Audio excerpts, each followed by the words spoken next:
Over $150 billion. In 3 days, that's how much the world's 15 largest cryptocurrencies lost in market value. It's because of the crypto exchange platform. New reports emerging from the FTX saga suggest that Ryan Salem, the former co-chief executive of FTX Digital Markets, is in negotiations with federal prosecutors to plead guilty to criminal charges. Ava, tell us a little bit about who Salem is and what these potential charges could look like.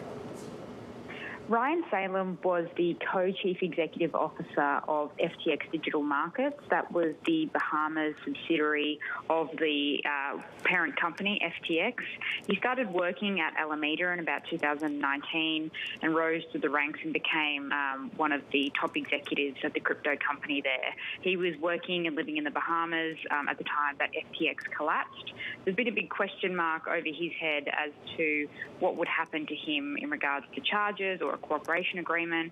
We've since learned that he's been involved in discussions with federal prosecutors in Manhattan to possibly plead guilty to criminal charges. According to the report, Ryan Salem may enter a plea as soon as next month, but it was unclear whether he would enter into a cooperation agreement with prosecutors and testify against FTX co-founder Sam Bankman-Fried. He may become the latest former FTX's executive to ditch his boss Sam Bankman-Fried, who pleaded not guilty in January. The other former FTX's top executives, Caroline Ellison, Gary Wang, and Nishad Singh, have since pleaded guilty to playing a role in the exchange's multi-billion-dollar fraud. Sam Bankman-Fried has been out there giving speeches, speaking to media, and he's essentially said, look, there may have been mistakes, but I didn't know.